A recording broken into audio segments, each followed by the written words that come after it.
ভূগোল সমস্থিতির ধারণা সংক্ষিপ্ত প্রশ্নোত্তর মান 2 1. সমস্থিতি বলতে কি বোঝো?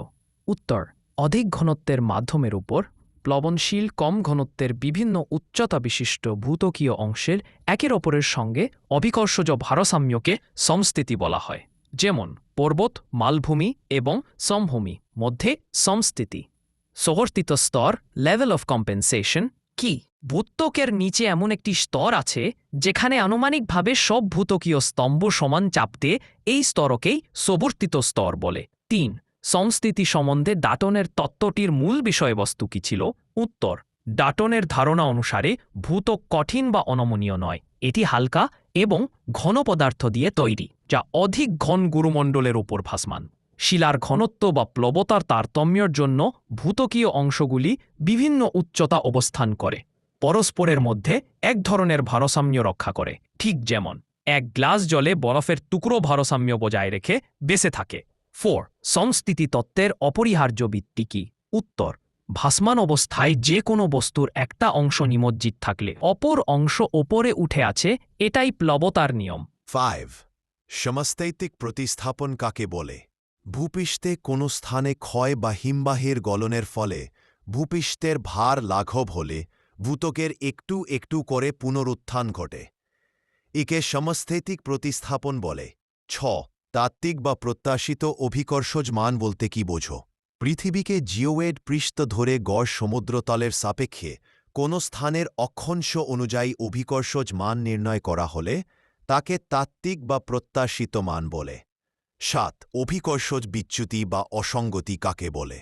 উত্তর: ভূপৃষ্ঠের কোনো নির্দিষ্ট স্থানের সমীক্ষিত বা প্রকৃত অভিকর্ষজ মান থেকে ওই স্থানের অক্ষাংশ অনুসারে নির্ণীত তাত্ত্বিক বা প্রণাম অভিকর্ষজ মানকে বিয়োগ করলে যে ফল পাওয়া যায় তাকে অভিকর্ষজ বিচ্যুতি বা অভিকর্ষজ অসঙ্গতি বলে।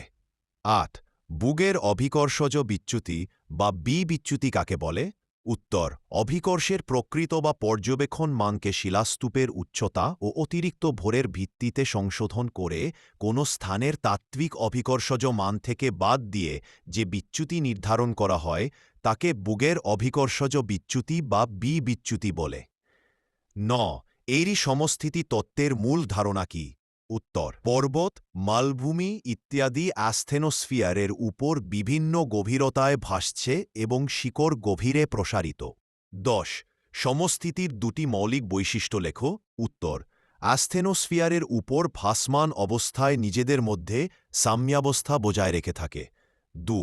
ভূত্বকের বিভিন্ন স্তম্ভ প্রতিপূরণ তলের উপর সমান চাপ দেয়, ফলে সাম্যাবস্থা বজায় থাকে। ব্রেত্তের সমস্থিতি তত্ত্বের প্রধান দুটি ধারণা লেখো।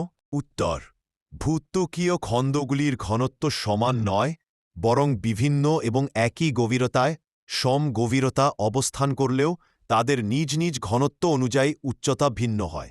অংশ একই প্রতিপূরণ রেখায় লেভেল অফ কম্পেনসেশন একই চাপ প্রয়োগ করে, অর্থাৎ ভূত্বকের বিভিন্ন খণ্ড সমান ওজনের জন্য একই স্থানে ভারসাম্য বজায় রাখে। ও সমভূমি ও পর্বতের শিকড়ের পার্থক্য লেখো। উত্তর: সমভূমির শিকড় সাধারণত গভীর নয় বা শিকড় থাকে না। সমভূমি হল সমুদ্রপৃষ্ঠ থেকে সামান্য উঁচু অথবা প্রায় সমতল ভূমিরূপ। পর্বতের শিকড় খুব গভীর এবং ব্যাপক।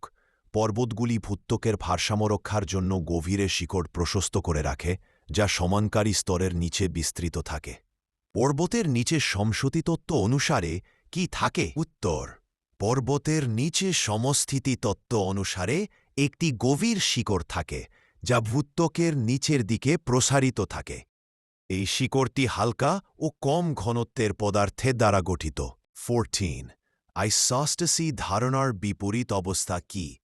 উত্তর: সর্বোপরি আইসোস্ট্যাসি হল ভারসাম্যের অবস্থা, আর এর বিপরীত হল ভারসাম্যহীন অবস্থা, যাকে আইসোস্ট্যাটিক ইমব্যালেন্স বলা হয়। 15. আইসোস্ট্যাসি কথাটির আদি ভিত্তিপ্রস্তর স্থাপন কে করেন? আইসোস্ট্যাসি কথাটির সর্বপ্রথম সার্থক প্রয়োগ কে করেন?